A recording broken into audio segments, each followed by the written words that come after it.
Praise the lord. మన ప్రభువైన యేసుక్రీస్తు వారి శ్రేష్టమైన నామంలో మీ అందరికీ వందనాలు. ఈరోజు ఆ పరమ తండ్రి మనందరినీ ప్రేమించి అనుగ్రహించినటువంటి వాగ్దానము, మీ యందు దయ చూపవలెనని యెహోవా ఆలస్యం చేయుచున్నాడు. యెహోవా న్యాయము తీర్చు దేవుడు. యెషయా గ్రంథము 30వ అధ్యాయం 18వ వచనం. Yet the Lord longs to be gracious to you, for the Lord is a God of justice.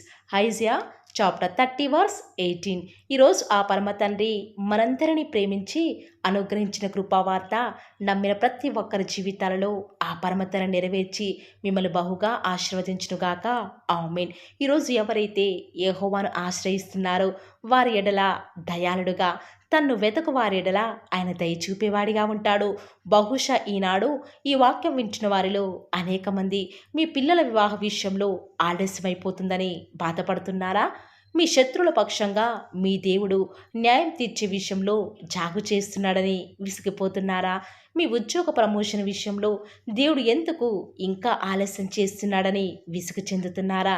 ప్రియులారా, దేవుడు తన బిడ్డలైన వారి పక్షంగా కార్యం చేసే విషయంలో ఆలస్యం చేస్తున్నాడంటే బహుశా మీరు అడిగినవి వెంటనే ఇచ్చడం ద్వారా మీ జీవితంలో ఏదైనా నష్టం కలగవచ్చనే ఆ పరమ తండ్రి ఆ కార్యం ముందుకు వెళ్లకుండా ఆలస్యం చేస్తున్నాడేమో ఒక్కసారి ఆలోచించండి. ఈనాడు మీ జీవితంలో మీకు ఎంత ఆలస్యమైతే దేవుడు అంత గొప్పగా నీ జీవితంలో అద్భుతం చేయబోతున్నాడు. ఆలస్యం వెనక అద్భుతాలు చేసేవాడండి మన దేవుడు. ఆ ఆలస్యం దేవుని బిడ్డలకు ఎంత మాత్రమూ కూడా హాని చేయదు. ఆలస్యం వెనక ఆ పరమ తండ్రి మీ జీవితంలో మేలైనది దాస్తూ వస్తూ ఉన్నాడు. కానీ దేవుడు తన జవాబును ఇచ్చే విషయంలో ఈనాడు లేటు చేయడం ద్వారా ఆ సమయంలో నువ్వు దేవునితో ఎక్కువ సమయం గడపాలని, ఎక్కువగా ఆయన మీద ఆధారపడాలని, ఇంకా దేవునిపై విశ్వాసం పెరగాలని, తద్వారా ఆ దేవాది దేవుడు నీ మీద జాలి చూపేవాడిగా ఉన్నాడు. ఈనాడు బహుశా నీ శత్రువులు నిన్ను ఎంతగా ఇబ్బంది పెట్టినా, నిన్ను ఎంతగా నాశనం చేయాలని ఎన్నో రకాల ప్రణాళికలు నీ జీవితంలో ప్రయోగించినా కూడా వారంతా ఏకమై నిన్ను బాధిస్తూ ఉంటే కొన్నిసార్లు అప్పుడు అనిపిస్తుంది, నిజముగా దేవుడు దయాళుడు కదా, కరుణ చూపేవాడు కదా, మరి ఎందుకు నా దేవుడు నా శత్రువుల విషయంలో, పగ తీర్చే విషయంలో ఎందుకు ఆలస్యం చేస్తున్నాడు? దేవుడు ఉంటే నేను ఎందుకు ఇంత అన్యాయంగా హింసను భరించాలి? ఈనాడు నువ్వు పనిచేసే స్థలంలో నీకు అన్యాయం జరుగుతుందని ఈరోజు నువ్వు దేవుని నిందిస్తూ దుఃఖిస్తూ కూర్చున్నావా? అసలు దేవుడు ఉన్నాడా అనే ఆలోచన కూడా బహుశా ఈనాడు నీకు కొన్నిసార్లు రావచ్చు. కానీ నీ దేవుడు నువ్వు అన్యాయంగా బాధలు భరిస్తూ ఉంటే చూస్తూ తట్టుకోలేడు ప్రియులారా. ఖచ్చితంగా నీ శత్రువుల విషయమై ఆయన న్యాయం జరిగించేవాడు. హఠాత్తుగా వారంతా కూడా నీ కళ్ళ ముందే ఒక్కసారిగా నాశనమయ్యే విధంగా చేయటకు సమర్థుడు. ఆనాడు అబ్రహాం కుమారుడు ఇస్సాకు దాదాపు 40 సంవత్సరాల వయసులో తన తల్లి మరణించినా కూడా తన వివాహ విషయంలో దేవుడు ఆలస్యం చేసినా కూడా అందరికంటే శ్రేష్టమైన బహుమానాన్ని నా దేవుడు ఇస్తాడు అని నమ్ముతూ వచ్చినాడు. అందుకే తన సొంత నిర్ణయాలు తీసుకొనకుండా దేవుడు తన వివాహ విషయంలో ఆలస్యం చేసినా కూడా దేవుని వాక్యాన్ని ధ్యానిస్తూ దేవుని కొరకై ఆయన సహాయం కోసం ఎదురు చూస్తూ వస్తూ ఉన్నాడు. అబ్రహాం కూడా తన భార్య అయినటువంటి శారా మరణించిందని తన కుమారుడైన ఇస్సాకు విషయంలో ఎలాంటి తొందరపాటు నిర్ణయాలు తీసుకొనకుండా దేవుడు తన కుమారుని కరించేదాకా ప్రార్థనలు ఎదురు చూస్తూ వస్తూ ఉన్నాడు. దేవుడు తన తల్లి అయినటువంటి శారాకు దుఃఖ నివారణగా దేవుడు ఇస్సాకుకు రిబ్కాను అనుగ్రహిస్తూ వస్తూ ఉన్నాడు. ఈరోజు ఈ వాక్యం వింటున్న ప్రియ సహోదరి సహోదరుడా, ఈనాడు నువ్వు ఎదురు చూసే విషయంలో దేవుడు నీ యందు దయ చూపేదాకా ఆయన కోసం కనిపెట్టుకుంటున్నావా? లేక దేవుడు ఆలస్యం చేస్తున్నాడులే, ఎంతగా ఎదురు చూసినా కూడా ఇక ప్రయోజనం లేదు అని నీ జీవితాన్ని నష్టపరుచుకుంటూ వస్తూ ఉన్నావా? ఆనాడు కోనేటి దగ్గర పుట్టి గ్రుడ్డివాడు చూపు లేక అక్కడ దేవుని కోసం ఎదురు చూస్తున్నాడని ఆనాడు దేవునికి తెలియదా? ఎవరి దయా కరుణ లేక నిస్సహాయ స్థితిలో దేవుని సహాయం కోసం ఆశ పెట్టుకున్నవాడు. కానీ దేవుడు ఎందుకు ఆ గ్రుడ్డివాని విషయంలో వెంటనే చూపునివ్వకుండా ఆలస్యం చేశాడో, ఆలస్యం ద్వారా ఆ గ్రుడ్డివానిలో ప్రార్థన, దేవుని మీద విశ్వాసం బలపరచబడాలని, దేవుని కార్యం ద్వారా అందరూ కూడా దేవుని మహిమపరచాలని, ఆలస్యం ద్వారా ఆ గ్రుడ్డివాని జీవితాన్ని మార్చివేయాలని దేవుడు చక్కని ప్రణాళికను కలిగి ఉంటూ వస్తూ ఉన్నాడు. ఎప్పుడైతే ఆ యొక్క గ్రుడ్డివాడు దేవుని కోసం ఎదురు చూశాడో దేవుడు యొక్క గ్రుడ్డివారిని తన యొక్క కోరిక చొప్పున తన యొక్క ఆర్తనాదనను బట్టి స్వస్థపరుస్తూ వస్తూ ఉన్నాడు. ఈనాడు ఇస్సాకు వలె ఆ యొక్క గ్రుడ్డివాని వలె ఈనాడు నువ్వు కూడా దేవుని కార్యాల కొరకై ఎదురు చూస్తున్నావా? లేక కార్యాలు ఆలస్యమైపోతున్నాయి, ఇంకా ఎన్ని సంవత్సరాలని నేను ఎదురు చూడాలి, ఇక నాకు ఓపిక నశించిపోయిందిలే, ఇక దేవుడు ఏం చేస్తాడులే అన్న విధానంలో నువ్వు వెళ్ళిపోయి దేవుని విడిచిపెట్టి వస్తూ ఉన్నావా? ప్రియులారా, ఒక్కసారి మనకు మనం ఆలోచించుకుంటే ఖచ్చితంగా మనకి జవాబు దొరుకుతూ వస్తూ ఉంది. ఈనాడు నువ్వు ప్రార్థిస్తూ ఎంతో అలసిపోయి దేవుని విడిచిపెట్టావా? దేవుడు నా ప్రార్థన నిర్లక్ష్యం చేస్తున్నాడని దేవుని నిందిస్తున్నావా? కొన్నిసార్లు దేవుడు మన ప్రార్థనను ఆలస్యం చేయవచ్చు, కానీ అలక్ష్యం చేసేవాడు ఎంత మాత్రమో కాదు ప్రియులారా. దేవుడు ఖచ్చితంగా నీ ప్రార్థనకు జవాబిచ్చే రోజు రాబోతూ ఉంది. ఖచ్చితంగా దేవుడు నీ సమస్యలకు న్యాయం తీర్చే రోజు రాబోతుంది. కానీ నువ్వు చేయాల్సిందల్లా ఒక్కటి, దేవుని కొరకై కనిపెట్టుకొని ఉండు. నీ పరిస్థితులు ఏమైనా సరే, నీ జీవితంలో ఎలాంటి పరిస్థితులు ఎదురవుతున్నప్పటికీ కూడా నిన్ను నడిపించే నీ దేవుడు నీకు తోడుగా ఉన్నాడు. కాబట్టి ఆయన యొక్క దయ కొరకై కనిపెట్టుకుంటూరా. నిర్ణయ కాలమున అది తప్పక జరుగును, జాగు చేయకవచ్చును అన్న లేఖనాల ప్రకారం ఆ పరమతను నీ జీవితంలో గొప్ప కార్యాలు జరిగించడానికి సిద్ధంగా ఉంటూ వస్తూ ఉన్నాడు. ఆ పరమతను నీ జీవితంలో కార్యం చేసేదాకా ప్రార్థన విడిచిపెట్టకు. ప్రార్థించే విషయంలో అలక్ష్యం చేయకు. ఎప్పుడైతే ఈ కార్యం జరగకపోయినప్పటికీ నీ పర్వాలేదు, నా దేవుడు ఖచ్చితంగా జరిగిస్తాడు అని నువ్వు దేవుని కొరకు ఎప్పుడైతే ఆసక్తిగా ఎదురు చూస్తావో దేవుని పక్షముగా గొప్ప కార్యం జరిగిస్తాడు. యెహోవా కొరకు ఎదురు చూచువారు నూతన బలం పొందుకుంటారు. కాబట్టి ప్రియులారా, ఈ రోజు నుంచి దేవుడిచ్చే బలాన్ని పొందుకో. దేవుని కొరకే ఎదురు చూడు. ఆయన దయ చూపేంతవరకు కూడా, ఆయన యొక్క కన్నులు నీ వైపు చూసేంతవరకు కూడా దేవుని సహాయం కొరకే నీ రెండు చేతులు ఆకాశం తట్టు చూచి దేవుని కొరకే ప్రార్థించు. దేవుడు నీకు సహాయం చేయాలని నిలవబడి ఉన్నాడు. కానీ నీకు అలాంటి ఓపిక లేదు కాబట్టి దేవుడు ఆలస్యం చేస్తూ వస్తూ ఉన్నాడు. దేవుని కరుణించే రోజు రాబోతుంది, అది తప్పక వచ్చును. ఈ మాటల మీద ఎవరైతే విశ్వాసం ఉంచుతున్నారో నాతో పాటు ప్రార్థనలో ఏకీభవిస్తారా ప్రియులారా? ప్రార్థన. నన్ను మమ్మల్ని మిక్కిలిగా ప్రేమించిన మా ప్రియ పరలోకమందున మా తండ్రి, జీవం కలిగిన దేవా, మీ బంగారు పాదములకు లెక్కలేని స్తుతులు స్తోత్రాలు చెల్లించుకుంటూ వస్తూ ఉన్నాను.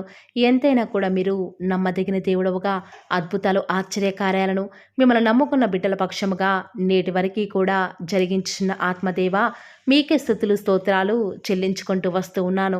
నిజముగా మీరు మమ్మల్ని ప్రేమించి ప్రతి దినం కూడా మా సమస్యలకు తగ్గట్టుగా, మేము ఏ దుఃఖ స్థితిలో ఉన్నామో ప్రతి పరిస్థితికి తగ్గట్టుగా నిత్యం మీరు మమ్మల్ని ప్రేమించి మాకు అనుగ్రహిస్తున్నటువంటి దివ్యకరమైన వాగ్దానాలను బట్టి వందనాలు చెల్లించుకుంటూ వస్తూ ఉన్నాను. నిజముగా తండ్రి, మీరు మా జీవితాలలో మాకు దేవుడవుగా, మాకు ప్రభుడవుగా మీరు ఉన్న విధానం బట్టి వందనాలు చెల్లించుకుంటూ వస్తూ ఉన్నాను. నిజముగానే తండ్రి, ఈరోజు మేము చేసే ప్రతి ప్రయత్నంలో కూడా ఆలస్యమైపోతుందని, దేవుడు మమ్మల్ని ఎందుకు కరుణించడం లేదని కొన్నిసార్లు మేము ప్రశ్నించే వారిగా, కొన్నిసార్లు దుఃఖించే వారిగా ఉంటూ వస్తున్నాము. మా యొక్క ప్రతి పతన స్థితిని కూడా ఈరోజు ఒప్పుకొనుచున్నాం తండ్రి. దేవా, మీ మీద కనిపెట్టుకునే మనస్సును మాకు అనుగ్రహిస్తూరారా. ఈనాడు తండ్రి, న్యాయం తీర్చే దేవుడైన మీరు మా పక్షముగా ఉన్నారు కాబట్టి మేము ఏ విషయంలో కూడా చింతించకుండా మీరు న్యాయం జరిగించేదాకా, మీరు మా యందు కరుణ చూపేదాకా, మీరు మా యందు అద్భుతం జరిగించేదాకా ఓపికతో తండ్రి మీరు మాకు సహాయం చేసేంతవరకు కూడా మిమ్మల్ని వెంబడించే వారిగా మమ్మల్ని సిద్ధపరుస్తూ రండి. ఈరోజు ఎన్నో ఆటంకాలు తండ్రి, ఎన్నో అవమానాలు దేవా, ఎన్నో నిందలు తండ్రి, మిమ్మల్ని వెంబడించకుండా, మీ వైపు చూడకుండా మమ్మల్ని అందరినీ కూడా ఎంతగానో నరక యాతనకి గురి చేస్తూ వస్తూ ఉండగా దేవా, మమ్మల్ని జ్ఞాపకం చేసుకుంటూ రారా. ఈనాడు మీరు మమ్మల్ని కరుణించరా తండ్రి. దేవా, మీ వైపు మా కనులు చూస్తూ వస్తూ ఉన్నాయి తండ్రి. యజమానురాలి తను కరుణించేదాకా దాసి కనులు ఏ రీతిగా అయితే తన వైపు చూస్తూ వస్తూ ఉన్నాయో, యజమానుడు కరుణించేదాకా దాసుని కన్నులు తన వైపు ఏ రీతిగా తిరుగుతూ వస్తూ ఉన్నాయో దేవా, ఈనాడు మీ తట్టు చూస్తూ వస్తూ ఉన్నాము. ఒక్కసారి మమ్మల్ని కరుణించరా. కొండల తట్టు మా కన్నులు ఇచ్చున్నాం తండ్రి. మాకు సహాయం ఎక్కడి నుంచి లభిస్తుంది? భూమి ఆకాశం సృజించిన యెహోవాని మాత్రమే మాకు సహాయం లభిస్తుంది. కాబట్టి మీ వైపు చూస్తూ ప్రార్థిస్తుండగా మా జీవితంలో ఒక అద్భుతమైన కార్యాన్ని జరిగిస్తూ రారా. మిమ్మల్ని నమ్ముకున్న బిడ్డల పక్షముగా ఈ యొక్క వాగ్దానాన్ని ఉన్నట్లుగా నెరవేరుస్తూ వస్తారని కూడా మీ సన్నిధానంలో వేకువజామున ప్రార్థిస్తూ వస్తూ ఉన్నాం. రోజు ఎవరైతే తండ్రి వాగ్దానం విని ప్రార్థనలో ఏకీభవించి వారు స్టార్ట్ చేసే పని ఏదైనా కూడా, మా ప్రతి పనిలో కూడా మీరే మాకు సహాయకారిగా, నాకు మాకు దేవుడవుగా ప్రభుడవుగా ఉంటారని కూడా మీ సన్నిధానంలో ప్రార్థిస్తూ వస్తూ ఉన్నాను తండ్రి. ఏ ఒక్కరు కూడా డిసప్పాయింట్ అవ్వకుండా తండ్రి మిమ్మల్ని బట్టి ధైర్యం తెచ్చుకొని ముందుకే వెళ్ళే భాగ్యాన్ని మాకు మీరే అనుగ్రహిస్తారని కూడా ప్రార్థిస్తూ వస్తూ ఉన్నాను. ప్రత్యేకంగా మమ్మల్ని ప్రేమించి మాకు Paul of the Word channel ద్వారా అనుగ్రహిస్తున్నటువంటి ప్రతి శ్రేష్టకరమైన వాగ్దానాన్ని బట్టి వందనాలు తండ్రి. విన్న వాగ్దానాన్ని దుష్టుడు ఎత్తుకొని పోకుండా 30 60 100 మా జీవితాలలో మీ యొక్క కార్యాన్ని జరిగిస్తారని కూడా ప్రార్థిస్తూ వస్తూ ఉన్నాను. ఈరోజు ఎవరైతే ఉదయకాల ప్రార్థనలో వాగ్దానం విని ఏకీభవిస్తున్నారో చిన్నవారు మొదలుకొని పెద్దవారైన వారు వృద్ధులైన వారు ప్రతి ఒక్కరిని కూడా పేరు పేరున జ్ఞాపకం చేసుకొని ఆశీర్వదిస్తూ రండి తండ్రి. ఈ యొక్క వాగ్దానాన్ని సంపూర్ణంగా ఎవరైతే విశ్వాసం ఉంచి ఏకీభవిస్తున్నారో తండ్రి వారి యొక్క కన్నీటి ప్రార్థనకు ప్రతిఫలంగా వారి జీవితాలలో వారి యొక్క మనసులో అనుకున్న కార్యాన్ని జరిగించండి తండ్రి. తద్వారా మీ నామానికి మహిమ తెచ్చుకుంటూ రండి. ఈరోజు ఎవరైతే ప్రయత్నించబోతున్నారో వారి ప్రతి పనిని కూడా మీరే సఫలం చేస్తురండి. నేడు దినమున ఏ పనులైతే ఆగిపోతూ వస్తూ ఉన్నాయో ఆ యొక్క ప్రతి పని కూడా ఆగిపోకుండా ముందుకే సాగిపోయే కృపను ప్రతి ఒక్కరికి కూడా మీరే అనుగ్రహిస్తూ వస్తారని కూడా ప్రార్థిస్తూ వస్తూ ఉన్నాను. దేవా, ఈరోజు మీ బిడ్డనే వారు చేసే ప్రతి వ్యాపారాన్ని కూడా దీవించండి, ఆశీర్వదించండి. ఎక్కడా కూడా నష్టం రాకుండా దయచేసి మీరు వారిని జ్ఞాపకం చేసుకుంటూ రండి. అంతేకాదు దేవా, మీరే మా ప్రతి అవసరాలలో కూడా మీరే మాకు దేవుడుగా ఉంటారని కూడా ప్రార్థిస్తూ వస్తున్నాను. ఈరోజు ఎవరైతే తండ్రి దూర ప్రాంతాలకు ప్రయాణమే వెళుచున్నారో వారిని జ్ఞాపకం చేసుకుంటూ రండి. ఇతర రాష్ట్రాలకు ఇతర దేశాలకు వెళ్ళే బిడ్డల్ని జ్ఞాపకం చేసుకుంటూ రండి. మీ ప్రియులైన బిడ్డలు ఎక్కడ ఉన్నా ఏ వ్యాపారం చేసినా మీ నామానికి మహిమ తెచ్చే విధంగా వారిని జ్ఞాపకం చేసుకుంటూ రండి దేవా. ఈనాడు ఈ లోకంలో మా కళ్ళ ముందే తండ్రి భక్తిహీనులైన వారు, దేవుని ఎరగని వారు గొప్ప స్థితిలోనికి వెళ్ళిపోతుంటే వారిని చూసి మీ బిడ్డల వారు డిసప్పాయింట్మెంట్ అవ్వకుండా తండ్రి మీరు వారిలో ఉన్నారు కాబట్టి మీరు మమ్మల్ని ఖచ్చితంగా ఒకరోజు గొప్ప స్థితిలో ఉంచుతారని నిరీక్షణ కలిగి మేము జీవించే భాగ్యాన్ని మాకు మీరు అనుగ్రహిస్తురండి. బహుశా మాకు ఈనాడు ఈ లోకానుసారంగా ఏమీ లేకపోవచ్చు, కానీ ప్రతిదినం కూడా అన్ని లేని వారికి లేనటువంటి ఆదరణను ప్రతిదినం కూడా ఈ యొక్క Paul of the Word channel ద్వారా మీరు మాకు అనుగ్రహిస్తున్నారు కదా తండ్రి. దాన్ని బట్టి మీకు వందనాలు చెల్లించుకుంటూ వస్తూ ఉన్నాను. దేవా, దయ చూపించండి తండ్రి. దయచేసి మాకు సహాయం చేయరా తండ్రి. మీ అంత విశ్వాసం నుంచి ప్రార్థిస్తున్నాం కదా, మా జీవితాలలో మీ యొక్క గొప్ప కార్యాన్ని జరిగిస్తారని కూడా మీ పాద సన్నిధిలో ప్రార్థిస్తూ వస్తూ ఉన్నాను. ఈరోజు ఎవరైతే తండ్రి దుఃఖంలో వేదనలో చెప్పుకోలేని పరిస్థితులలో తండ్రి అనారోగ్యాల గుండా వెళ్తున్నారో, ఐసీయూలలో ఉన్నారు, జనరల్ వార్డులలో ఉన్నారో తండ్రి, ఎవరైతే హాస్పిటల్ చెకప్ కొరకే వెళ్తూ వస్తూ ఉన్నారో తండ్రి, ఎవరైతే మరణపు పడకలో తండ్రి లేవలేని స్థితిలో తండ్రి మృత్యుతో పోరాడుతూ తండ్రి కనీస ప్రార్థనలో ఏకీభవించినటువంటి నిస్సహాయ స్థితిలో ఉన్నారో అట్టి బిడ్డల కొరకు ఈరోజు భారం కలిగి ప్రార్థిస్తున్నాను. ఒక్కసారి మీరు వారిని జ్ఞాపకం చేసుకుంటూ రారా దేవా. దయచేసి మీరు వారి యందు కృప చూపించండి తండ్రి. ఎవరు ఎలాంటి మరణకర పరిస్థితిలో ఉన్నప్పటికీ నీకు తండ్రి మీరే వారిని ఆజ్ఞాపించండి తండ్రి. వారిని లేవనెత్తండి. మా ప్రతి పరిస్థితులలో కూడా మీరే మాకు చాలని దేవుడుగా ఉంటారని కూడా మీ పాద సన్నిధిలో ప్రార్థిస్తూ వస్తున్నాను. ఈరోజు ఎవరైతే పిల్లలు లేరని బాధపడుతున్నారో వారికి సంతానాన్ని అనుగ్రహించండి దేవా. ఈనాడు సంతు లేని దానిని కుమారులు గల సంతోషం గల తల్లిగా చేస్తానని వాగ్దానం చేసిన దేవా, దయచేసి సహాయం చేయండి. అబ్రహాం వలన దీవించండి తండ్రి. వారి యొక్క సంతానము ఇసుక రేణువుల వలె విస్తరించుటకు గాను మీరే వారికి సహాయం చేస్తారని కూడా ప్రార్థిస్తూ వస్తూ ఉన్నాను. డెలివరీ కొరకే సిద్ధపడుచున్నటువంటి గృహిణులను జ్ఞాపకం చేసుకునండి. గర్భిణీ స్త్రీలను ఆశీర్వదించండి తండ్రి. తల్లి బిడ్డలకు క్షేమకరమైన ఆరోగ్యాన్ని మీరే వారికి అనుగ్రహిస్తూ వస్తారని కూడా ప్రార్థిస్తూ వస్తూ ఉన్నాను. దేవా, ప్రత్యేకించి తండ్రి ఉద్యోగం లేదని బాధపడుతున్న యవ్వనస్తుల జ్ఞాపకం చేసుకోరా తండ్రి. వారి యొక్క ప్రతి పరిస్థితులలో కూడా మీ యొక్క సహాయాన్ని కోరుకొనిచుండగా దయచేసి కృప చూపించండి. మీరే వారికి తోడుగా ఉంటూ వస్తారని కూడా ప్రార్థిస్తూ వస్తూ ఉన్నాను. దేవా, ప్రత్యేకించి తండ్రి వివాహం ఆలస్యమైపోతుందని ఎంతోమంది ఆడబిడ్డలు యవ్వనస్తులు దుఃఖంలో ఉన్నారు. ఎన్నో ఉపవాస ప్రార్థనలు చేస్తూ ఉండవచ్చు.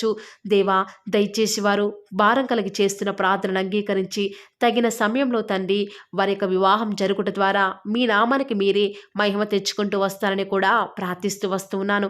ఇంకా తండ్రి ఎవరైతే తండ్రి చెప్పుకోలేని సమస్యల చేత ఇరుగు పొరుగు వారి దేవా సమస్యల చేత బాధపడుతున్నారో వారిని జ్ఞాపకం చేసుకొని వారికి సంతోషాన్ని అనుగ్రహిస్తారని, ఇప్పటివరకు కూడా చేస్తూ వచ్చిన ప్రార్థన అంగీకరించినారని నమ్ముచూ స్తుతిస్తూ యేసుక్రీస్తు నామమున స్తుతించి ప్రార్థించి వేడుకొనుచున్నాం తండ్రి. ఆమేన్.